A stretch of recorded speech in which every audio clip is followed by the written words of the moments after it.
Is your salary now enough for your life in the future? Try to think about that question. Maybe you are working now and have enough income for yourself, but in the future you will have more and more dependents. Just think about it. Your spouse, children, parents, and maybe even in-laws will be your dependents. Maybe in the future, and all of that requires a lot of money too. Schooling children, vacations, house installments, health costs again. If, for example, you turn out to be unhealthy in the future, how much money do you need? Approximately everything. Not a little. But yes, the fact is like that. It's also hard to avoid that. In general, your need for money increases along with your life phase, and when all the needs that I said earlier become real, is your income plus savings enough for all of that? Now, if for example you start to worrying after I explained earlier, in this video you will learn how to prepare for this period of responsibility, so that you don't have to go into debt here and there. You will learn about investment, starting from what investment is, why it is important, and how you can invest properly and safely.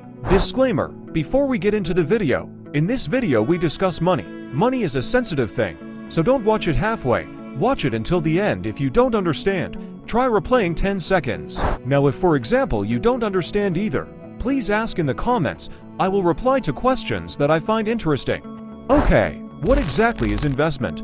Well, investment is a commitment of a certain amount of funds or other resources made at this time with the aim of obtaining a certain amount of profit in the future.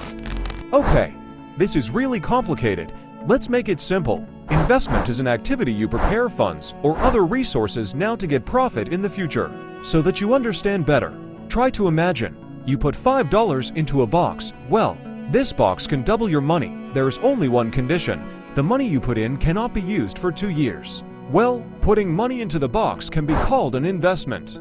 Now, if you think from the explanation just now, you immediately understand why many people are flocking to invest. Yes, obviously because there is a potential profit. Boy, well, don't imagine that you can only invest if you want a big profit. Instead, you actually have to think as soon as possible, right now, about where your investment can go. Why? Because the more you delay investing, the more your wealth will be jeopardized.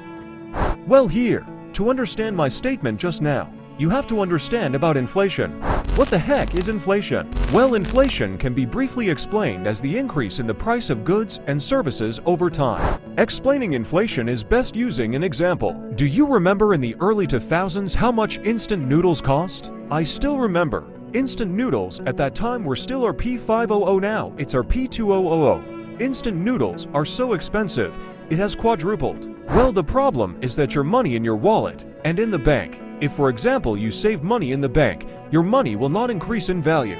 Your $50 from then until now and until the next 10 years, it's still worth $50, while what can be bought with $50 now and 10 years in the future? Oh, obviously different.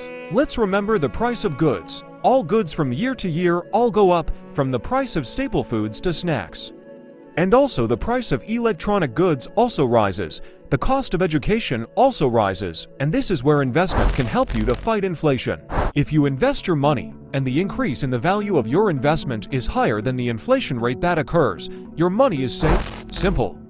What is the example of reality? For example, last year from January to December 2019 in Indonesia, the overall price of goods and services rose to 0.72% at that time, meaning that in 2019 the inflation was 2.72%. So as long as the value of your investment return is above 2.72%, you don't lose. So what we can agree on is that investment is important. Now the question is, what can you invest in, and which one is suitable for you? Well, from the two questions, we discuss the first one first. So what assets are commonly used for investment? Well, the assets that are often used for investment are two.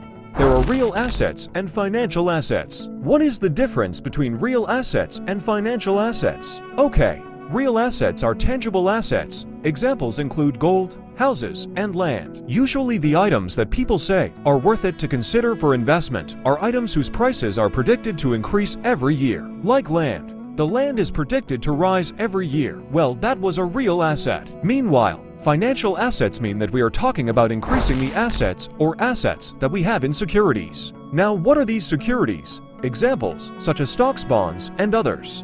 Now, because these financial assets are usually still not familiar to some people, Now I will specifically explain financial asset investment.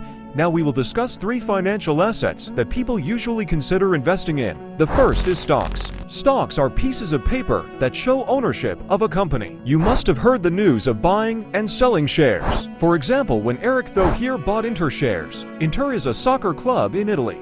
At that time, Thohier bought 31.5% of the shares. Now that means Eric Thohier is the owner of 31.5% of Inter Soccer Club. What is the proof? Well, this proof is the ownership paper of the company. Now, this paper is called shares.